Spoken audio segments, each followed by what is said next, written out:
Como les decía, entonces, la temática de aquí, las últimas clases que nos hacen falta, deben faltar 2 sábados más para terminar clases y luego viene el examen final. Este semestre, estamos en mayo y se termina a finales ahora en junio.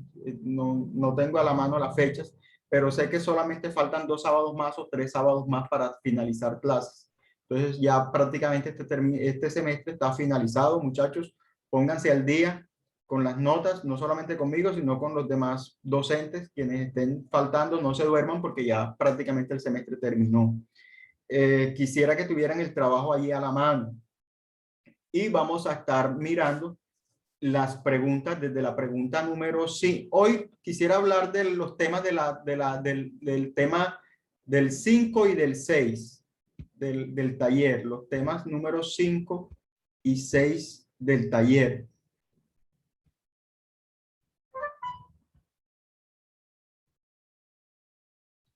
El punto número 5 dice: en la Constitución Política de Colombia de 1991, ¿cómo se llama y cuáles son esos derechos de primera, segunda, tercera y cuarta generación? Estos derechos van en 4 generaciones diferentes porque se supone de que ya hace mucho tiempo, cuando sucedió la Revolución Francesa, luego de la Segunda Guerra Mundial, más posterior a 1948, hace mucho tiempo, pues ya se debió verse superado el tema de los derechos humanos, que son los derechos de primera generación, esos derechos fundamentales, derecho a la vida, a la igualdad, a la libertad, que está dentro de eso, la libertad de expresión, libertad de circulación, la libertad de pensamiento, de ideologías, etcétera. Pienso que estos derechos precisamente van en generaciones, porque esos derechos de primera generación ya debieron verse superados en casi todos los lugares del mundo. Lastimosamente, en el momento actual que vivimos en Colombia, en lo que está hoy en entredicho es que si estos derechos de primera generación se están cumpliendo aquí en Colombia, que son los derechos humanos, si se están violentando hoy en Colombia, hoy y siempre se han violentado el derecho a la vida, el derecho a la expresión, el derecho a la igualdad. Dice que somos uno de los países más desiguales del mundo. No sé quién hizo la encuesta, pero eso es lo que se dice. Entonces yo quería empezar desde el punto número 6, pero no podía sino devolverme nuevamente al punto número 5 y hablar si estos derechos de primera generación todavía en Colombia tenemos que insistir y retrocedernos y mirar si los derechos de primera generación alguna vez en la historia de nuestra humanidad se han cumplido o no. Hoy tenemos todos los organismos protectores de derechos humanos, Human Rights Watch, la ONU, directivos de la OEA, dicen que va a venir una comisión de visita de la Comisión Interamericana de Derechos Humanos, y hasta las Cortes Penales Internacionales están con los ojos puestos en Colombia por para nadie es un secreto de que han sido demandados. Ahorita vamos a hablar qué es eso. El punto número 6 habla del concepto de Estado, de nación, de gobierno. Entonces, el gobierno colombiano o el Estado colombiano está siendo denunciado internacionalmente por violación precisamente de estos derechos de primera generación, que son los derechos humanos. No sé si alguno de ustedes tiene el trabajo ahí a la mano. Quisiera que me leyeran cuáles son esos derechos de primera generación, qué consultó en el trabajo, qué puso allí. Sí. Derecho de primera generación. Concepalencia, primera generación. Sí, ¿cuáles son esos? Derechos individuales, derechos políticos y civiles. Civiles y políticos individuales están del artículo 11 de la Constitución al artículo 41. Exactamente. El 11 es la vida.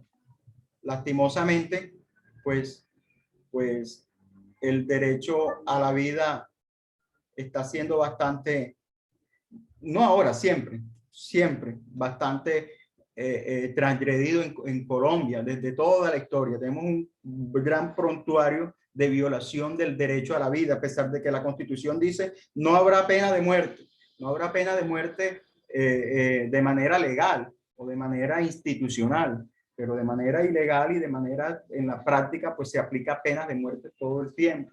Aquí en Planeta Rica, lamentablemente, llevamos 3 días consecutivos donde han asesinado a una persona diferente por día en las calles del municipio. Y si supongo que en cada pueblo donde ustedes viven tendrán también historias que contar desde hace mucho tiempo y no se sabe ni por qué, y no sé, y lo peor es que nos hemos acostumbrado nosotros a verlo de manera a veces hasta casual y como normal, ¿cierto? Que se violenta el derecho a la vida, el derecho a la igualdad, ¿cierto? Ya nos hemos acostumbrado, no, es que hay unos que sí tienen derechos y otros no tenemos derecho, entonces el derecho nos hemos acostumbrado al derecho a la desigualdad, somos uno de los países más desiguales del mundo. El derecho a la libertad de expresión, para nadie es un secreto de que hoy la prensa nacional ha censurado de manera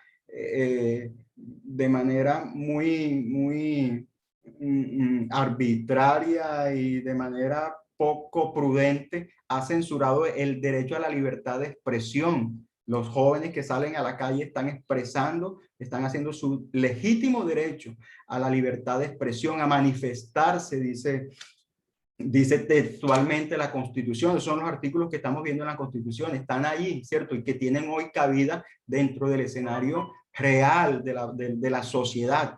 Función social del derecho, la función de las normas. ¿Sirven las normas para algo o no sirven para nada? Por ahí empezamos el semestre, ¿cierto? Que todas estas normas deben tener, el derecho son las normas.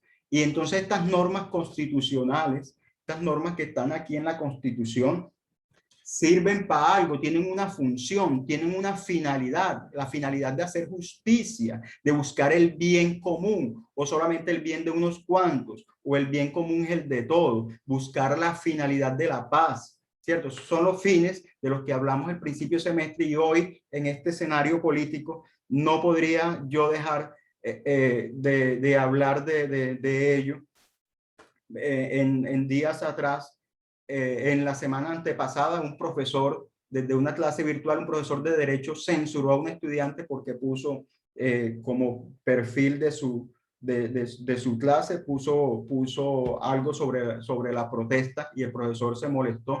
No sé cómo puede uno hablar de derecho desde las aulas de clases sin referirse, sea de una manera u de otra, a lo que está sucediendo en Colombia. Sería imposible, sería ponerse una venda en los ojos y decir aquí no está pasando nada, pero sí está sucediendo de todo. Entonces esos son los derechos de primera generación. Chicos, ¿quién consultó derechos de segunda generación? ¿Quién tiene ahí? ¿Cuáles son esos derechos de segunda generación?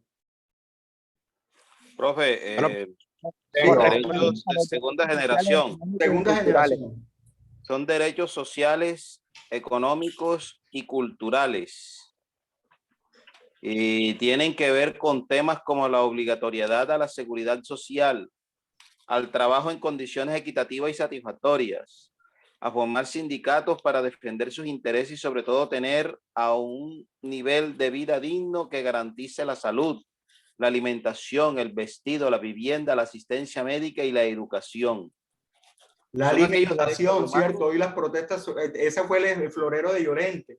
Los derechos que se está afectando la alimentación cuando se están colocando unos impuestos excesivos sobre los alimentos, ¿cierto? Ahí está artículo dentro de ese listado. Sí, dime, Luis Fernando, ¿terminaste? No, no, profe, me El listado gustaría, es larguísimo. sí, pero me gustaría dar, o sea, leer este párrafo que me gustó mucho, por eso que lo coloqué, que son aquellos derechos humanos que permiten al individuo colocarse en condiciones de igualdad frente al Estado, con el objeto de reclamar de la autoridad pública el deber de proteger los derechos económicos, sociales y culturales, entre los cuales hallamos el derecho a la propiedad, el acceso a los bienes materiales, los derechos familiares, la salud, la educación, la cultura y los derechos laborales. Esos son los derechos que están ahí en la Constitución y que hoy la ciudadanía reclama, ¿cierto? Aunque el gobierno ha salido a dar de cuantas explicaciones y excusas, los medios de comunicación están al lado del gobierno tratando de tapar, pero por mucho que tape, si uno quiere ser real, hay una ciudadanía, hay un pueblo, hay personas que están saliendo a la calle precisamente a reclamar estos derechos de segunda generación. ¿Cuáles son esos derechos a la segunda generación? Seguridad alimentaria, salud, educación, trabajo, estos a la cultura, al deporte, a la recreación. Estos son los derechos de segunda generación. ¿En qué se diferencian los de la derechos? familia, derecho de los niños. Derecho de los niños, de la mujer embarazada, a la pensión, a la seguridad social, artículo 48. Ahí está todo el listado. Así es. ¿Cuál es la diferencia entre los derechos de primera generación y los de segunda generación? Los derechos de primera generación, me gusta decirlo así porque se oye feo, pero lo voy a decir así para que no se les olvide. Los derechos de primera generación no valen un peso. En cambio, los derechos de segunda generación se llaman derechos económicos porque cuestan dinero. Los derechos de primera generación no digo porque no son de carácter económico, son de carácter muy de la dignidad y del pensamiento del ser humano. Respetar la vida de alguien, no necesito dinero para yo respetarle la vida a alguien. No necesito tener cantidades de dinero para respetar las diferencias, la manera de pensar del que piensa diferente. No se necesita dinero para estos derechos de primera generación. En cambio, cuando hablamos de los derechos de segunda generación, se llaman derechos económicos, sociales y culturales. Económicos porque se necesita el esfuerzo del Estado y del gobierno de turno para invertir y para poder costear estos derechos a la seguridad alimentaria, a la salud, a la educación, al trabajo, a una vivienda digna, a la cultura, al deporte, a la recreación. Ahí está todo el listado, del artículo 42 al artículo 77 de la Constitución. Entonces, esos son los derechos de segunda generación y que precisamente bastante sector, porque han sido millones de personas, multitudes que han salido a las calles a reclamar una cosa u otra, unos enojados por la reforma tributaria que iba a poner impuestos sobre los alimentos, entonces están reclamando su derecho a la seguridad alimentaria. Otros están reclamando mejores condiciones de salud, educación, trabajo, en fin. Entonces, hoy más que siempre estamos hablando sobre la actualidad, ¿cierto? Los derechos de segunda generación también están allí.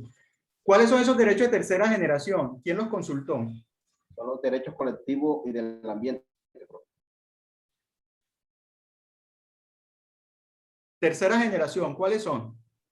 Profesor, son los derechos de los pueblos. Colectivos y del ambiente. Luis Manuel, ¿cuáles son los derechos del pueblo? ¿Cómo así? Los derechos del pueblo, los que autodeterminaron, la autodeterminación de un pueblo. La autodeterminación de un pueblo. Le dieron independencia económica y política. Muy bien. ¿Quién más? Derechos de tercera generación. Muy bien, Luis Manuel. Derecho a la paz y a la solidaridad. Derecho a la paz y derecho a la solidaridad. Solidaridad con los pueblos, con las comunidades, lo que no hemos visto en estos días. No he visto A una vida muy poca solidaridad.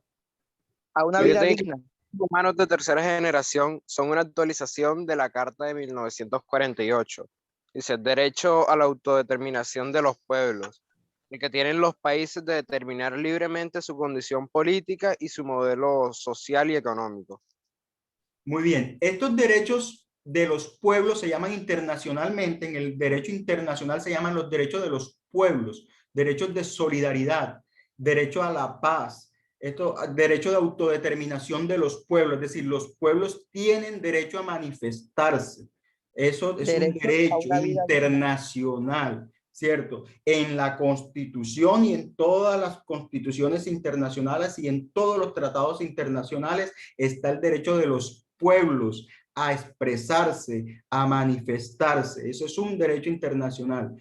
En nuestra Constitución, estos derechos se llaman derechos colectivos y del medio ambiente. Como derechos colectivos empiezan desde el artículo 77 al 80 y no sé cuál es el número que le había dado, al 88. Se llaman derechos colectivos. En Colombia reconoce que hay comunidades y colectividades, grupos que son de especial protección en la Constitución de 1991. Y esas primeras colectividades en Colombia empiezan con los derechos de los pueblos indígenas. Colombia era una finca de 114.000 millones de hectáreas de tierra y cuyos dueños eran las comunidades indígenas que vivían aquí antes de la llegada de la bota de los militares españoles. ellos eran los que vivían y habitaban aquí. La Constitución les reconoce la reivindicación de esos derechos de las comunidades indígenas. Y por eso esa es la primera colectividad a la que les reconoce y porque son nuestros ancestros. Todos venimos desde ahí, desde esas comunidades indígenas. Esta clase así tal cual como la doy todos los semestres, sea el ambiente que sea que estén en política, en campaña presidencial, en campaña, sino que cuando uno dice esta clase, dice estos temas y están sucediendo cosas afuera, entonces todo el mundo pues relaciona lo que uno está diciendo con lo que está sucediendo afuera, pero coincide, simplemente coincide, porque esa es la función social de las normas. La función del derecho es solucionar conflictos, el tratamiento y resolución de los conflictos, la orientación de las conductas de las personas. Esa es la función de las normas, hablar sobre lo que sucede en la realidad, los fines, el fin de la paz, el fin de buscar la justicia, el bien común. Entonces estos pueblos en Colombia se reconocen con las comunidades indígenas, las comunidades afros. Hoy en el Valle del Cauca es una expresión, es un ejemplo donde hay comunidades indígenas, los del Cauca, y comunidades afro, porque está allí, el Cauca está en el Pacífico, y todo ese Pacífico, Chocó y Pacífico, son comunidades, conglomerados de comunidades afrocolombianas que se encuentran allí.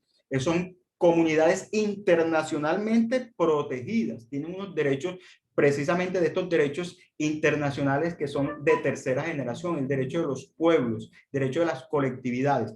Y ahí podemos estar hablando de muchas otras colectividades, las mujeres, ¿cierto? Siguen habiendo ejemplos de feminicidio, de maltrato a la mujer, de violación de los derechos sexuales de las mujeres, ¿cierto? Todos estos derechos, mujeres como colectividades, todos estos derechos de colectivos y del medio ambiente. Obviamente, pues hablar del medio ambiente en Colombia nos demoraríamos mucho tiempo y no tengo mucho tiempo para quedarme hablando de estos derechos de tercera generación, pero ahí los de tercera generación, las comunidades campesinas, LGTBI, trabajadoras sexuales, ¿cierto? Todas estas son comunidades reconocidas internacionalmente, aunque no nos guste o no les guste a cierto sector de la población, son colectividades, son poblaciones que tienen especial protección debido a estos derechos de tercera generación. Y que hoy en Colombia están saliendo a expresarse derechos de primera generación y a reclamar derechos de segunda generación, estas comunidades protegidas por los derechos de tercera generación. Este es el escenario en que estamos. Pasemos a los derechos de cuarta generación. ¿Qué consultaron? Profe, hablando de los derechos de cuarta generación,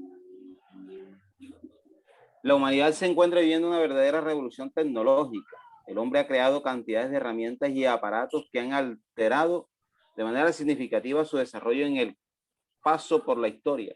O sea que se ha transmitido y mejorado de generación a generación nuestra condición de vida, dado como resultado el desarrollo de la tecnología actual. Con la revolución tecnológica del siglo XX y principios del siglo XXI y la consecuente aparición de lo que se denomina sociedad del conocimiento, ha resultado la creación de una nueva generación de derechos humanos relacionados directamente a las nuevas tecnologías de la información y la comunicación. Muy bien, Luis Fernando, hasta ahí porque el tiempo es corto y apremiante. Muy buena lectura. Los derechos de cuarta generación tienen que ver con el acceso a las tecnologías, el acceso a estas nuevas tecnologías de todas las comunidades. El derecho a la seguridad informática, son estos derechos de cuarta generación. ¿Quién iba a pensar en lo que yo había dicho la clase antepasada, que estos derechos del derecho al acceso a las tecnologías, de eso dependiera el derecho de segunda generación? Los derechos de segunda generación, dentro de los derechos de segunda generación está el derecho a la educación. Y hoy el derecho a la educación depende de estos derechos de cuarta generación, que son el acceso a las tecnologías. Cuando los estudiantes nos dicen, profe, es que yo estoy en una vereda muy lejos y acá no entra señal, acá tengo que salir. ¿Y dónde están esos derechos de cuarta generación que son los accesos fáciles a las tecnologías? ¿Dónde están esos kioscos digitales de los que el Ministerio de las TIC se ha comprometido desde el año 2010 hacia la actualidad? Profe, todos estos son derechos de cuarta generación. Dime. Profe, de ahí hay algo que investigué y que hace parte de esta cuarta generación es el derecho a formarse en las nuevas tecnologías. A formarse en las nuevas tecnologías. Hoy tuvimos que formarnos porque ni los docentes ni los estudiantes estábamos preparados para hoy, para todas estas clases virtuales y para utilizar todas estas herramientas virtuales. Entonces son los derechos de cuarta generación. Si no tuviéramos acceso hoy a las tecnologías y a las redes informáticas, se hubiese violentado el derecho a expresarse, porque los medios de comunicación y los canales del gobierno han censurado la libertad de expresión. Hoy, gracias a estos derechos de cuarta generación, se cumple el derecho de primera generación, que es el derecho a expresarse libremente. Chicos, nos salimos de clase y volvemos a la próxima clase con el punto número 6 del taller. Salimos de clase y volvemos a entrar, por favor. Profe, yo le tengo una pregunta con respecto a esto, en algo ahora que regresemos. En la próxima sesión empezamos con eso, que se nos terminó el tiempo.